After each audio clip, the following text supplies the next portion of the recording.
નમસ્કાર દર્શક મિત્રો, હું હેલ્મી બુચ કબીર ન્યૂઝમાં આપનું સ્વાગત કરું છું। મિત્રો, આજના બુલેટિનમાં આગળ વધીએ તે પહેલા એક નજર કરીએ આજના મુખ્ય સમાચાર પર। મુન્દ્રાની લેબર કોલોનીમાંથી ઝડપાયો ઝારખંડનો ખૂંખાર નક્સલવાદી। નગરપાલિકા ચલાવી રહી છે પ્લાસ્ટિક જપ્ત કરવાની ઝુંબેશ, ત્યારે લોકો પણ જાગૃત થાય તે જરૂરી। આજે સ્વ મુકેશજીની 38મી પુણ્યતિથિએ જોઈશું સ્મરણાંજલિનો અહેવાલ। તો મધ્યાહન ભોજન યોજના કર્મચારીઓ દ્વારા કાઢવામાં આવી વિશાળ રેલી, અનેક માંગણીઓ સાથે કલેક્ટરશ્રીને આપ્યું આવેદનપત્ર।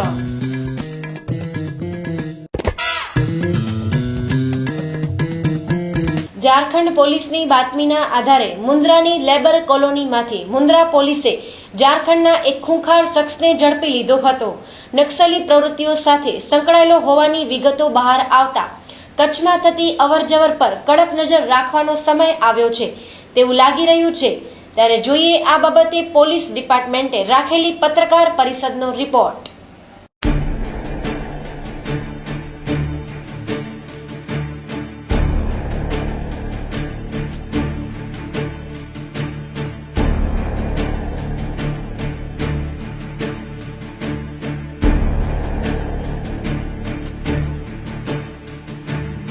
અતિ ઝડપથી વિકસી રહેલા મુન્દ્રાની લેબર કોલોની ખાતેથી ઝારખંડ પોલીસની બાતમીના આધારે કચ્છ પોલીસે ઝારખંડના બોલિયા ગામ અને ગઢવાહટ જિલ્લાના દેવેન્દ્ર ઉર્ફે વિશાલજી અંબિકા પાસવાન કે જે 25 જેવા ખૂંખાર ગુનાઓ કરી ચૂક્યો છે તેવા ખૂંખાર નક્સલવાદીને પકડી પાડ્યો હતો।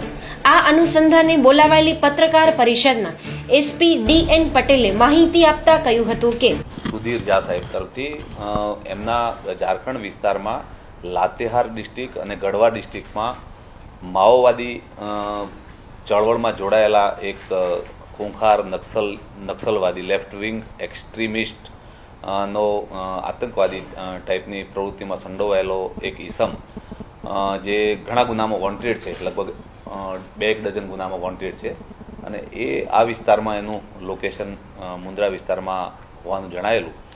એમની પાસેથી થોડીક વિગતો મેળવી અને અમે સર્વેલન્સ માઉન્ટ કરેલું અને ત્યાર પછી વિસ્તારમાં મારી એલસીબી એસઓજી અને લોકલ મુન્દ્રા પોલીસ સ્ટેશનના સ્ટાફ મારફતે એ વિસ્તારમાં થોડો કોર્ડન અને સર્ચ કરી અને ત્યાં આગળ થોડા સમય જે ઝારખંડના ઈસમો તેના ઉપર વોચ રાખેલી।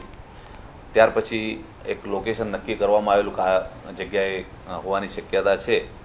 તો એક રૂમમાં 5 ઈસમો છે ઝારખંડના રહેતા હતા, એ બધાની વારાફરતી પૂછપરછ કરી તો જે માણસ શકમંદ આરોપી છે, ઝારખંડમાં ઘણા બધા ગુના વોન્ટેડ છે, એ દેવેન્દ્ર પ્રસાદ એનું નામ હતું। દેવેન્દ્ર પ્રસાદ ઉર્ફે વિશાલજી એ સીપીઆઈ માઓઇસ્ટનો એક્ટિવ મેમ્બર હતો અને છેલ્લા 2002થી માંડીને અત્યાર સુધીની ઘણી બધી વારદાતોમાં એ નક્સલી પ્રવૃત્તિઓમાં ભાગ લીધેલો હતો।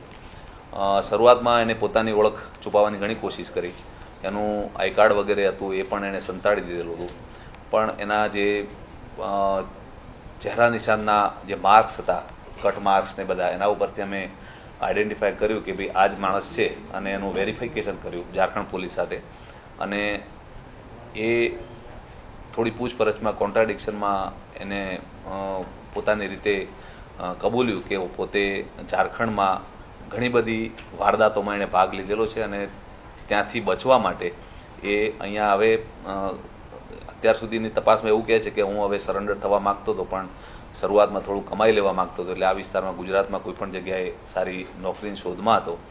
છેલ્લે 22 રાતના વહેલી સવારે 23ના આ વિસ્તારમાં ટ્રેન મારફતે આવેલો હતો અને ત્યાર પછી એ નોકરીની શોધમાં હતો। એને બીજું કશું આવડતું નથી, પણ એ ડ્રાઈવરી જાણે છે, પરંતુ સ્થાનિક એને નોકરીની શોધમાં 3-4 દિવસ એનો ભાઈ રહે છે અહીંયા અને ભાઈની સાથે નોકરી શોધવાનો પ્રયાસ કરતો હતો, પણ દરમિયાનમાં અમને માહિતી મળી એટલે અમે એને પકડી લીધો છે। પકડાયેલો શખ્સ એ ઝારખંડ રાજ્યમાં દેશ સુરક્ષા વિરુદ્ધ ચાલતા સીપીઆઈ માઓઇસ્ટનો સદસ્ય છે।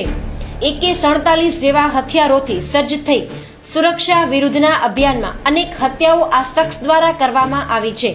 ત્યારે કયા કયા ગુનાઓમાં તે સંકળાયેલો છે તે બાબતે એસપી ડીએન પટેલે કહ્યું હતું કે ઝારખંડ પોલીસ સાથે વાત કરતા બેઝિકલી આ 2003માં માઓવાદી ચળવળમાં જોડાયેલો હતો અને ખાસ કરીને ત્યાં વસ્તી બહુ ગરીબ છે અને ગરીબ લોકોને માણસોને બિલકુલ આર્થિક રીતે પછાત લોકો છે એમને દેશ વિરુદ્ધમાં ઉકસાવી અને સરકારને આર્મ્ડ સ્ટ્રગલ કરી હથિયારી ચળવળ કરી અને સરકારને ઉખેડી ફેંકી અને માઓવાદી સરકાર પ્રસ્થાપિત કરવા માટે જે આનું માઓવાદનું નેટવર્ક છે MCC, તો એ નેટવર્કમાં એ પોતે સબ એરિયા કમાન્ડર હતો, એટલે કે આપણા જિલ્લા જેટલી વિસ્તાર હોય છે એનો કમાન્ડર હતો અને ટોટલી ત્યાં તેંદુપત્તા અને બીજા જે માઇન્સ વગેરેના બિઝનેસ છે એના પાસેથી ખંડણી વગેરેના સ્વરૂપમાં નાણાંની ઉઘરાણી કરી અને શસ્ત્રો વગેરે લૂંટી અને પોતાના દળને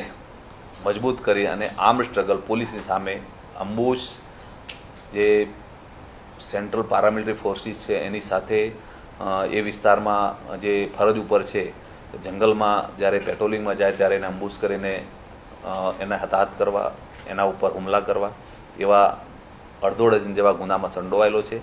ખાસ કરીને 2 મોટી વારદાતો થયેલી છે જેમાં 12 અને 14 પોલીસમેન એટલે કે સેન્ટ્રલ પેરામિલિટરી ફોર્સિસ અને પોલીસ બંને થઈને 2 પાર્ટી પર હુમલો કરેલો. એમાં એક હુમલામાં 13 થી 14 પોલીસમેન અને બીજા હુમલામાં 10 થી 12 પોલીસમેન છે એ હતાહત થયેલા હતા. અને આ લોકો પોતાની પાસે જંગલ વોરફેરના જાણકાર છે અને જંગલની અંદર પેટ્રોલિંગમાં કેવી રીતે પેટ્રોલિંગની પોલીસ પાર્ટીને ફસાવી, કેવી રીતે અંબુશ કરવો એ બધું જાણકાર છે જંગલ વોરફેરના. અને પોતાની પાસે AK-47 ઇન્સાસ .315 અને બાકીની જે SLR રાઇફલ છે એવા આધુનિક શસ્ત્રો પોતાની પાસે રાખે છે. જ્યારે બી મોકો મળે ત્યારે પોલીસ સ્ટેશનની ઉપર લૂંટ કરીને હથિયારો લૂંટી લે છે અને ગરીબ લોકોને બાંધમાં રાખી અને ખૂબ એ લોકોને કોઈ પણ માહિતી આપે તો એને પણ ક્રૂરતાથી રેસી નાખતા હોય છે, એવી એમની માનસિકતા છે. મિત્રો, આવો ખૂંખાર નક્સલવાદી કચ્છમાંથી પકડાયો છે ત્યારે ખરેખર કચ્છમાં આવેલા બારાતુઓ અને નક્સલવાદીને પનાહ આપનારાઓની સઘન તપાસ થાય અને કડક કાર્યવાહી થાય તે જરૂરી બની ગયું છે. Bureau report, Kabir news, Bhuj. આજે મહાન ગાયક સ્વ મુકેશજીની 38મી પુણ્યતિથિ છે ત્યારે કબીર ન્યૂઝ પરિવાર પણ આ મહાન ગાયકની યાદ દર્શકો સુધી પહોંચાડી સ્વ મુકેશજીને શ્રદ્ધાંજલિ અર્પે છે. ખાસ દર્દભર્યા ગીતોના બેતાજ બાદશાહ ગણાતા અને એકદમ નિખાલસ સ્વભાવના મહાન ગાયક સ્વ મુકેશજીની આજે 38મી પુણ્યતિથિ છે ત્યારે કચ્છમાં પણ મુકેશજીના ચાહકો ઘણા છે. ત્યારે કબીર ન્યૂઝ મારફતે આ ચાહકો માટે સ્વ મુકેશજીના સ્મરણાર્થે તેમને ગાયેલા અલગ અલગ ગીતો અને તેની સાથે જોડાયેલી યાદો દ્વારા શ્રદ્ધાંજલિ આપવાનો નમ્ર પ્રયાસ છે. મુકેશજી એક એવા ગાયક હતા કે જેમણે રોમેન્ટિક અને દર્દીલા ગીતોનો બે સુમાર ખજાનો એમની પાસે ગાયો છે. એમણે એમ સમજી લો 1945થી એમનો સિતારો ચાલુ થયો. એમનો પહેલો ગીત થયું રિલીઝ દિલ જલતા હૈ, ત્યારથી ફેમસ થઈ ગયા. મુકેશજીને યાદ કરતા તો એક જ ગીત આજે આપણે યાદ આવી જાય, હમ છોડ ચલે મહેફિલ કો યાદ આયે તો કભી મત રોના. પણ આજે એ આપણી સાથે નથી, પણ એમની યાદો આપણી સાથે જ છે. સ્વ મુકેશજીનો જન્મ તારીખ 22 જુલાઈ 1923માં થયો હતો અને 1945થી તેમણે સંગીતની દુનિયામાં પોતાની શરૂઆત કરી હતી. તો સૌ જાણે છે તેમ રાજ કપૂરનો અવાજ સ્વ મુકેશને માનવામાં આવે છે. તો માણીએ એક ગીત. हम छोड़ चले हैं महफिल को याद आए कभी तो मत रोना. हम छोड़ चले हैं महफिल को याद आए कभी तो मत रोना. इस दिल को तसल्ली दे लेना, घबराए कभी तो मत रोना. हम छोड़ चले हैं महफिल को. મિત્રો, સ્વ મુકેશજીએ માત્ર દર્દભર્યા ગીતો જ નહીં, રોમેન્ટિક રમૂજી ઉપરાંત દેશભક્તિના તેમજ સમાજને સારો મેસેજ મળે તેવા પણ અનેક ગીતો ગાયા છે. સાંભળીએ ઉચ્ચ મેસેજ આપતું અને મુકેશજીએ પોતાના એક્ટિંગ સાથેનું ગીત જે મોટો સંદેશ આપે છે. छोटी सी ये जिंदगानी रे 4 दिन की जवानी तेरी हाय रे हाय गम की कहानी तेरी छोटी सी ये जिंदगानी रे 4 दिन की जवानी तेरी हाय रे हाय गम की कहानी तेरी. સ્વ મુકેશજીને 1973માં રજનીગંધા ફિલ્મ માટે નેશનલ એવોર્ડ પણ મળ્યો છે. આ સ્વ મુકેશજીએ 27 ઓગસ્ટ 1976માં આપણી વચ્ચેથી વિદાય લીધી છે, ત્યારે તે ખરેખર પોતાના ગીતોથી અમર થઈ ગયા છે. કબીર ન્યૂઝ પરિવાર પણ સ્વ મુકેશજીને શ્રદ્ધાસુમન અર્પણ કરે છે. પ્લાસ્ટિકનો વપરાશ બંધ કરવા અનેક વખત સમજાવ્યા છતાં ઘણા વેપારીઓ અને લોકો પ્લાસ્ટિકનો વપરાશ કરી રહ્યા છે, ત્યારે ભુજ નગરપાલિકા દ્વારા આવા લોકો પાસેથી પ્લાસ્ટિક જપ્ત કરવાનું અભિયાન 2 દિવસથી શરૂ કરવામાં આવ્યું છે. તો જોઈએ રિપોર્ટ વિગતવાર. અનેક લોકો પોતાના રોજબરોજના વપરાશમાં હજી પણ પ્લાસ્ટિકનો ઉપયોગ કરી રહ્યા છે. અનેક વખત સમજાવટ બાદ, અનેક વખતની જાહેરાતો બાદ અને એ જાણવા છતાં કે આ પ્લાસ્ટિક કેટલી ખતરનાક વસ્તુ છે, તેમ છતાં આજે પણ ઘણા લોકો અને ઘણા વેપારીઓ પ્લાસ્ટિકનો વપરાશ બંધ કરતા નથી. ત્યારે ભુજ નગરપાલિકા દ્વારા છેલ્લા 2 દિવસથી આવા વેપારીઓ પાસેથી પ્લાસ્ટિક જપ્ત કરવાની ઝુંબેશ ચાલી રહી છે. તે ખૂબ પ્રશંસનીય છે, પરંતુ સતત ચાલે અને પ્લાસ્ટિકનો ઉપયોગ સદંતર બંધ થાય ત્યાં સુધી ચાલે તે ખૂબ જરૂરી છે. સાંભળીએ સેનિટેશન વિભાગના હિતેન્દ્રસિંહ જાડેજાની વાત. મારું નામ હિતેન્દ્રસિંહ જાડેજા છે. હું શોપ ઇન્સ્પેક્ટર તરીકે ફરજ બજાવું છું ભુજ નગરપાલિકામાં. અમે ડીએમઓ પારસ મકવાણાની સૂચનાથી ગઈકાલથી જે 40 માઇક્રોન એટલે કે બહુ પતલા જબલા જે ગાયો અથવા તો ગમે એ જાનવરને ખાવામાં બહુ મુશ્કેલી થાય, મતલબ કે એની હોજરીમાં પડવાથી એને કેન્સર જેવા રોગો થાય છે, તેમજ પ્રદૂષણને પણ પર્યાવરણને પણ બહુ નુકસાન કરે છે, એવા અમે જબલાઓ બધા ભેગા કરી છીએ અને એનો નાશ કરી છીએ. ખાસ કરીને અમે વાણિયાવાડ વિસ્તારમાં અને હોલસેલ વેપારીઓમાં ગઈકાલે અમે 83 કિલો આ બધા પ્લાસ્ટિકના જબલાઓ જપ્ત કર્યા હતા અને આજરોજ પણ આ કાર્યવાહી અમે ચાલુ રાખી છે. ખાસ કરીને અમે માતા પિતા દીકરી આ લોકોને અમે ખાસ સૂચના આપવા માગીએ છીએ કે ઘરેથી આપ ખરીદી કરવા નીકળો અથવા તો આપના કોઈ પણ વાલી ઘરેથી જ્યારે ખરીદી કરવા નીકળે ત્યારે એમને કપડાની કોઈ પણ જાતની કપડાની થેલી અમને આપવામાં આવે, જેથી કરી અને જો આ બધા નાગરિકો અમને સાથ સહકાર આપશે તો જ આ પ્લાસ્ટિકની ઝુંબેશ સફળ કહેવાશે. મિત્રો, આ પ્લાસ્ટિક અબોલ જીવ માટે ઘાતક સાબિત થાય છે, ત્યારે કબીર ન્યૂઝ પરિવાર પણ નમ્ર અપીલ કરે છે કે પ્લીઝ પ્લાસ્ટિકનો વપરાશ બંધ કરો અને કપડાં કે કાગળની થેલીનો વપરાશ અપનાવો, જેથી આપણા કારણે અબોલા જીવને નુકસાન ન થાય. Bureau report, Kabir news, Bhuj. મધ્યાહન ભોજન યોજના સાથે સંકળાયેલા કર્મચારીઓએ વિવિધ માંગણીઓ સાથે રેલી કાઢી વિરોધ પ્રદર્શિત કર્યા બાદ તેઓની માંગ સંતોષાય તેવી અપીલ સાથે આવેદનપત્ર પણ પાઠવ્યું હતું. તો જોઈએ રિપોર્ટ વિગતવાર. મધ્યાહન ભોજન યોજનાના કર્મચારીઓની વર્ષો જૂની માંગણીઓ સત્વરે ઉકેલાય તેના સંદર્ભે રાજ્ય સરકારમાં ભલામણ કરવા બાબતે જિલ્લા કક્ષાએ કચ્છ જિલ્લા મધ્યાહન ભોજન યોજના કર્મચારીઓ મહામંડળ દ્વારા સહપરિવાર રેલી કાઢવામાં આવી હતી. વિવિધ માંગણીના બેનર સાથે ભર બપોરે નીકળેલી રેલીમાં મોટી સંખ્યામાં પરિવારજનો જોડાયા હતા. સાંભળીએ મધ્યાહન ભોજન યોજના કર્મચારી મંડળના પ્રમુખ ઈશ્વરભાઈ જોશીની વાત.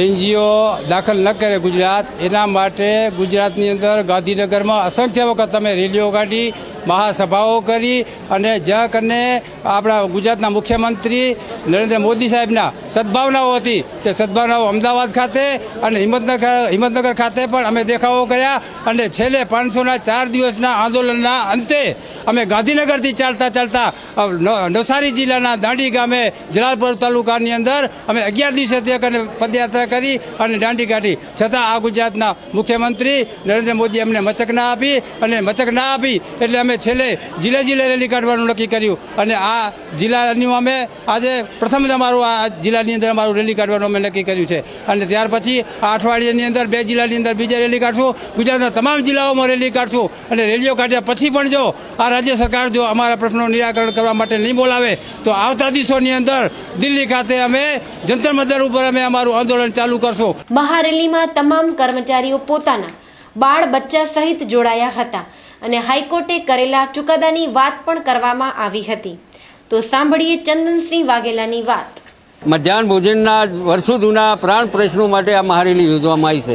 ખાસ તો એટલા માટે આ રેલી યોજવામાં આવી છે કે હાઈકોર્ટે 2011માં ચુકાદો આપ્યો હતો કે મધ્યાહન ભોજનના કર્મચારીઓને લઘુત્તમ વેતન / પગાર ધોરણ આપી કાયમી કરવા. હાઈકોર્ટના ચુકાદાનો આ રાજ્ય સરકારે અમલ નહીં કર્યો. ભુજની મામલતદાર કચેરી પાસેથી નીકળેલી આ રેલી કલેક્ટર ઓફિસ પહોંચી હતી અને કલેક્ટર શ્રીને આવેદનપત્ર પાઠવી તાત્કાલિક નિર્ણય આવે તેવી કાર્યવાહી કરવા અપીલ કરવામાં આવી હતી. Bureau report, Kabir news, Bhuj. તો દર્શક મિત્રો, આ હતા આજના ટીવી સમાચાર. આપ પણ આપની ફરિયાદ, સમસ્યા કે રજૂઆત અમને મોકલી શકો છો. અમે તેને વાચા આપવા જરૂરથી પ્રયત્ન કરીશું, પણ એ માટે અમારું સરનામું નોંધી લેશો. કબીર ન્યૂઝ, ત્રીજા માળે, Shrihari commercial, new mint road, Mahadev gate પાસે, ભુજ, કચ્છ. મોબાઈલ નંબર 9712965565 તેમજ 9978982302. તો દર્શક મિત્રો, આજે બસ આટલું જ. આવતીકાલે ફરીથી મળીશું આ જ સમય આ ચેનલ પર. ત્યાં સુધી રજા આપશો. નમસ્કાર.